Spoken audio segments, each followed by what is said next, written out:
কিতাবুল মারদ, মারিদের বউ হচ্ছে মারদ, ঠিক আছে। বাবা যাবে কাফারাতিল মারাদ, রোগ হইলে অসুখ হইলে এটা হয় কারণ কি এবং এর কাফারা কি বা এটার উপকার কি, অপকারের থেকে আল্লাহ তাআলা মানে আমার সুআই ইউজিজা বিহি। আল্লাহ তাআলা কোরআনে একটা আয়াত এখানে ইমাম বুখারী রাহমাতুল্লাহ বাবের মধ্যে আনছেন, সেটা হলো কেউ যদি অন্যায় কাজ করে তাহলে ইউজিজা বিহি, অন্যায় কারণে তাকে বদলা দেওয়া হবে, প্রতিদান দেওয়া হবে। তো এদিকে ইশারা করলো ইমাম বুখারী রাহমাতুল্লাহ আলাইহি যে মূলত মুমিন যখন বিপদ আপদে আপতিত হবে তখন তার মনে করতে হবে যে আমার এই অন্যায় বা গুনাহের কারণে এই শাস্তি আল্লাহ তাআলা দিচ্ছেন। যে রোগী বা বিপদগ্রস্ত সে নিজে এই কথা মনে করবে, এই জন্য এদিকে ইশারা করছেন ইমাম বুখারী রাহমাতুল্লাহ বাব কায়েম করছেন। আর অন্যরা মনে করবে যে আল্লাহ তাআলা হয়তোবা তাকে দারাজাত বুলন্দের জন্য অথবা গুনাহ মাফির জন্য এই আমল করছে, এই অসুখ দিয়েছে। তো এই অধ্যায়ে যে প্রথম হাদিসটা আনছেন আম্মা আয়েশা থেকে, নবী সাল্লাল্লাহু আলাইহি ওয়াসাল্লাম জাওজা নবী সাল্লাল্লাহু আলাইহি ওয়াসাল্লাম ক্বাল রাসূলুল্লাহ সাল্লাল্লাহু আলাইহি ওয়াসাল্লাম মা মিন মুসিবাতিন তুসিবুল মুসলিমা, যে কোন ধরনের মুসিবত মুসলমানদেরকে পায় ইল্লা কাফারাল্লাহু বিহা আনহু, তার থেকে আল্লাহ তাআলা কাফারা হিসেবে গুনাহ মাফ করিয়ে দেয়। সুবহানাল্লাহ। হাত্তা শাওকাতা, এমনকি যদি পায়ে একটা কাঁটা বিঁধে ইশাকুহা, সেই কাটার বদলায়ও আল্লাহ তাআলা তাকে নেকি দেন। সুবহানাল্লাহ। তো এটা অন্যরা মনে করবে, তবে আমি গুনাহগার, আমি আকাম কুকাম করি আর আমিও বলি যে আমার অসুখ হয়েছে, জ্বর হয়েছে বা এই সমস্যা হয়েছে, এটা আমার দরজাত বুলন্দের জন্য, এই শিক্ষাটা কখনোই না।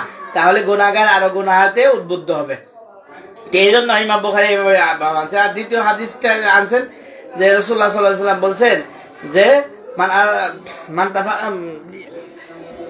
যে আল্লাহ তাআলা কল্যাণ চায়, আল্লাহ তাআলা ইউসিব মিনহু, তার কাছে বিভিন্ন বালা মুসিবত আসে।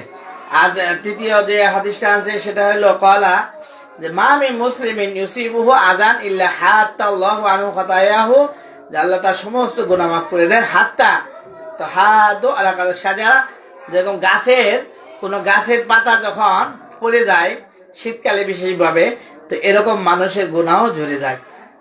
এরপরে বাবা আনছেন বাবা আসাদুল বালা আসাদুল নাসে বালান আলাম্বিয়াউ সুমাল্লাহ আউলা আমসাল আমসাল ফালাওয়াল ফালাওয়াল।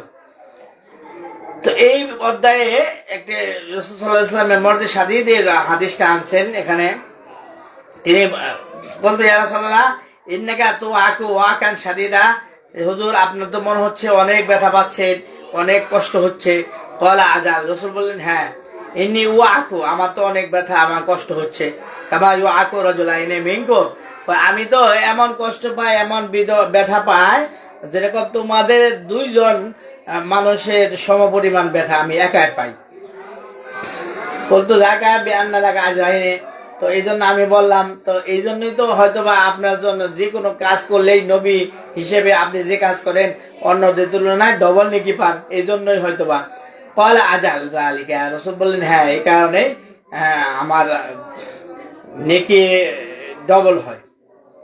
কাযালিকা মা মিন মুসলিমিন ইউসিবুহু আযান, রাসূল সাল্লাল্লাহু আলাইহি ওয়াসাল্লাম বলেন এমন শুধু আমারই নয়, যে অন্য মুমিন মুসলমান যদি এরকম কষ্টে থাকে, এমনকি শাওকাতুন ফামা ফাওকাহা, একটি সামান্য কাটাও বিধে, ইল্লা কাফারাল্লাহু বিহা সাইয়্যাতিহি, তাহলে আল্লাহ তাআলা এর দ্বারা তার গুনাহ maaf করে দেন। কামা তাহাত্তু শাজারাতু ফাকাহা, যেরকম ভাবে একটি গাছ শুকিয়ে গেলে সেই গাছ থেকে পাতা ঝরে পড়ে, এরকম মুমিনের অসুস্থতার কারণে আল্লাহ তাআলা তাকে করে। এজন্য আমাদের বুজুর্গরা দিন বলতেন যে অসুস্থতাও একটা নিয়ামত আর সেহাত এটাও একটা নিয়ামত। এখানে দোয়া করার সময় এরকম অনেক বুজুর্গরা দিন বলতেন আল্লাহ আমার অসুস্থতার নিয়ামতকে সুস্থতার নিয়ামত দ্বারা পরিবর্তন করে দেন। তো এই কারণে অসুখ হইলেই আমরা গালিগালাজ করি, হা হতাশ করি, এগুলো ঠিক না। হাদিস আছে যে কেউ যদি কারো হাবিবা তাইহি, আল্লাহ তাআলা যার দুই চোখ নিয়ে নিয়েছেন অথবা জ্যোতি কেড়ে নিয়েছেন, তা আল্লাহ তাআলা তার পরিবর্তে দুইটা জান্নাত দিবেন। সুবহানাল্লাহ। এরকম অনেক অনেক ফজিলত আছে। কাজেতেই আমরা আসাদুল বালাই আল আম্বিয়া, সবচেয়ে বালা মুসিবত নবী রাসূল দিয়ে আসছেন, আর আমরা তো নায়েবে রাসূল, এই হিসেবে আমাদের বালা মুসিবত অন্যদের তুলনায় বেশি আসবেন। এই কারণে সবসময় সাহাবেতে কদম থাকতে হবে। হতাশ করা যাবে না। আর সবরু ইনদা সাদমাতিল উলা, একটা হাদিস গেছে যে ব্যথা যখন প্রথম আঘাত পাবে, প্রথম অসুস্থ হইয়া, তো ওই সময় ধৈর্য ধারণ করতে হবে, সবরে মেয়া ফলে। এখন ওই সময় যদি হতাশ করলাম, গালিগালাজ করলাম, আল্লাহ কেন দিছে, আর মানুষ দেখে না আমাকে কেন এই অসুখ দিছে, এই দিছে, এই আবি যাবি, পরে তো শান্ত এমনি হয়ে যায়। ওই শান্ত হয়ে গেলে কোনো নেকি হবে না, সবর ধরতে হবে, যখন ব্যথা পাবে তখনই। এখানে ইমানদারকে আল্লাহ তাআলা মূলত অসুস্থতার মাধ্যমে তাকে একটা সুযোগ দেওয়া হয়, তওবার সুযোগ দেওয়া হয়, এবং তার নেকি বাড়ানোর সুযোগ দেওয়া হয়।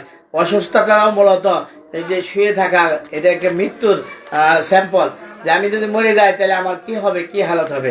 এই মৃত্যুকে স্মরণ করিয়ে দেয়। হাসান বসরি রহমতুল্লাহ বলছেন, কেউ যদি 40 দিন দৈনিক 40 বার মৃত্যু স্মরণ করে, তার দ্বারা কোনো গুনাহ সম্ভব হইতে পারে না। কারণ সে তো মৃত্যুকে, আমি আজকে আমার মৃত্যু হবে একটু পরেই, তো আমার দ্বারা তো কোনো জিনা, ব্যভিচার, কোনো গুনাহ, হারাম কাজ হইতে পারে না, যে আমার তো কনফার্ম আমি মৃত্যু হয়ে আসতেছে। এজন্য মৌলিকভাবে মনে করতে হবে অসুস্থতা আল্লাহ তাআলার পক্ষ থেকে একটি পরীক্ষা, সেই পরীক্ষায় উত্তীর্ণ হতে হবে। আর রোজাদারি করতে হবে, ইনাবাত ইলাল্লাহ হইতে হবে। আর অসুস্থ ব্যক্তিদের দোয়া কবুল হয়ে থাকে। আমরা উল্টা করি, আমরা অসুস্থ থাকলে ভাই আমার ব্যথা, চোখ ব্যথা, বাবা একটু দোয়া করে, ঠিক আছে দোয়া চাবো, তবে হাদিসে আসছে, হাদিসের মাফহুম এরকম যে তোমরা অসুস্থ ব্যক্তির কাছে দোয়া চাও, কারণ সে তো বিপদ বালা মুসিবতে থাকার কারণে, আল্লাহ বিল্লাহ করার কারণে আল্লাহর নৈকট্য প্রাপ্ত বান্দা হয়ে গেছে। আর নৈকট্য বান্দার কাছে থেকে দোয়া করলে দোয়া কবুল হয়ে থাকে। এই জন্য অসুস্থকে আমরা ইয়াদাতুল মারিজে, যে অসুস্থ ব্যক্তিদের সুপারিশ যাবো, তাদের থেকে দোয়া নেব। এই জন্য আল্লাহ তাআলা আমাদেরকে এই